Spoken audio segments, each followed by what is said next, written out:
তো আমরা আজকে গ্রাফটিং টপিকটা নিয়ে একটু জানার চেষ্টা করব। তো গ্রাফটিং যেটাকে মূলত আমরা কলম করা বলি। তো আমরা আজকে আম গাছের কলম করা শিখবো। তো আমরা যখন আম গাছে কলম করি তখন আমরা মেইনলি আমাদেরকে দুইটা জিনিস প্রয়োজন হয়।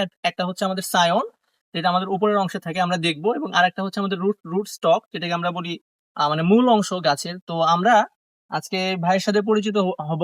তো ভাই, আপনার নামটা একটু যদি বলতেন। মোহাম্মদ শাহিনুর ইসলাম। তো ভাইয়ের নাম মোহাম্মদ শাহিনুর ইসলাম, এবং আমরা এখন আছি সাথী নার্সারিতে। তো ভাই এখন আমাদেরকে দেখাবে যে আমরা সায়ন হিসেবে কোন ধরনের স্টেম বা ডালগুলো সংগ্রহ করতে পারবো। তো উনি একটু আমাদেরকে দেখান যে ভাই, আমরা সায়ন হিসেবে কোন ধরনের ডালগুলো নিলে আমাদের কলম সব থেকে ইফেক্টিভ হবে, আর আমরা সেই ইয়েতে চিনবো কিভাবে। এটা হলো পরিপূর্ণ ডাল। এরকম আচ্ছা। পরিপূর্ণ ডাল নিয়ে আপনাকে বাঁধতে হবে। হুম। এরকম আগাটা দেখতে হবে, আগাটা অনেক নরম আছে না শক্ত আছে। আচ্ছা। এই আগাটা আমরা নিলাম, এটা শক্ত আগা, মানে এরকম কচি মাথা কখনো নিলে এটা আপনার কলম হয় না। আচ্ছা, এই আগাটা হচ্ছে আমাদের কচি এবং এই যে নড়বড় করতেছে, আমরা এইটা কখনো সায়ন হিসেবে ব্যবহার করতে পারবো না, উনি যেটা বললেন আমাদেরকে।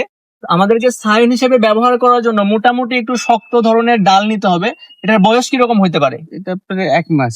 তো আমরা মোটামুটি 1 থেকে 1.5 মাসের যেই সায়ন হিসেবে সেটা সিলেক্ট করব। তো ভাই, এটা তাহলে একটু কাটেন। আমরা কাটবো কিভাবে, একটু ভিডিওটা ক্লোজ করে দেখাও।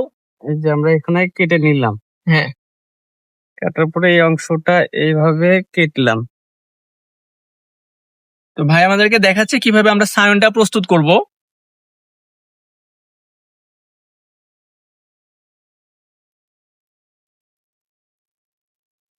এই তো এটা আপনার ছাই, এটা কেটলাম। হ্যাঁ, আচ্ছা, এটা হচ্ছে আমাদের সায়ন, অর্থাৎ আপনি যেই ধরনের ফসল চাচ্ছেন, এটা হচ্ছে আমাদের সেই কাঙ্ক্ষিত গাছ। আমরা এই গাছের অনুরূপ ফলন চাচ্ছি, অনুরূপ আম আমরা চাচ্ছি, তো সেই গাছ থেকে আমরা সায়নটা কালেক্ট করলাম। তো আমরা আমাদের হাতে সায়নটা চলে আসছে। ভাই, একটু সায়নটা দেখান আমাদেরকে। এটা আমাদের সায়ন, মোটামুটি একটু শক্ত দেখে নিব, যেটা মোটামুটি 1 থেকে 1.5 মাস বয়স হবে। তো এটা এখন কিভাবে কাটবেন এবং কিভাবে আপনি যেই রুট স্টক, যেটাকে কি বলেন ভাই এটাকে বাংলাতে? আপনি জোর কলম, মানে এটার নাম কি? এটা আপনি বীজের চারা। বীজের চারা, যেটাকে আমরা বলি বাংলাতে। তো বীজের চারায় আমরা এটা কিভাবে লাগাবো এবং কিভাবে পারফেক্ট একটা গ্রাফটিং আমরা করতে পারবো, সেটা ভাই এখন দেখাবে। তো আপনারা একটু সায়নের কাটটা দেখেন, সায়নটা কিভাবে কাট করবেন। তো ভিডিওটা ক্লোজ করে কাটটা দেখাও। তো এটা আমাদের কি করলেন এখানে? এখানে দুই পাশে কাটতে হবে। হ্যাঁ, দুই পাশে কাটতে হবে। এটা কি ক্লেফট? এটা ক্লিপ কলম। হ্যাঁ, তো আমরা এখন ক্লেফট গ্রাফটিং সম্পর্কে যদি জানতে চাই, তাহলে এই ক্ষেত্রে আমাদেরকে দুই পাশেই কাটতে হবে। একটা হচ্ছে আমাদের এই পাশে এবং অপোজিট পাশে সেম ভাবে আমাদের কাটতে হবে। তো এটা হচ্ছে আমাদের ক্লেফট গ্রাফটিং এর জন্য নিয়ম, একটু দেখে নিন।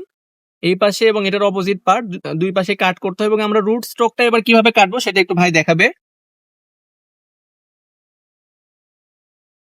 আচ্ছা, রুট স্ট্রোক করার পরে আমাদের একদম মাঝখান বরাবর গাছটা কাটতে হবে। মোটামুটি 3 থেকে 5 ইঞ্চি মনে হয় কাটতে হয়, আমি যতদূর জানি।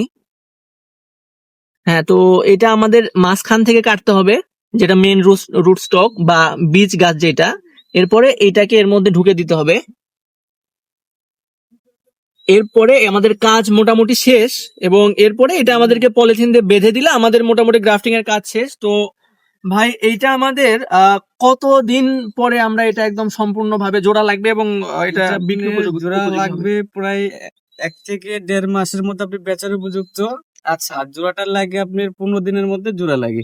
তো এটা আমাদের জোড়া লাগতে মোটামুটি 15 দিনের মতো সময় লাগবে, এবং এটা মোটামুটি 1.5 মাসের মধ্যে এটা সেল করা যায়। তো এইটা যখন আমি গ্রাফটিংটা করব, ধরেন আমি এখানে লাগাইলাম, এরপরে আমার কি কি কাজ বা এটার কি কি যত্ন নিতে হবে? এরপরে চাটা আপনার যে জোড়া দিচ্ছেন এখানে, আচ্ছা। এখানে জোড়া দেওয়ার পরে এখান থেকে আপনি কুশিয়ে বের হবে গাছের আগা। হ্যাঁ। গাছের আগা বের হলে তারপর খেয়াল করবেন আপনার 1 মাস পরে গাছের চতুর্থ সাইড থেকে অনেক ডাল পোশাকা ছাড়বে।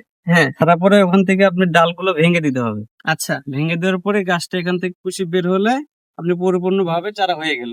আচ্ছা, ঠিক আছে। তো ভাই যেটা বললো যে আমাদের এইখানে জোড়া লাগার পরে মোটামুটি 15 দিন, হ্যাঁ, 15 দিন পর এই আশেপাশে সাইড থেকে আরেকটু পাতা বের হবে।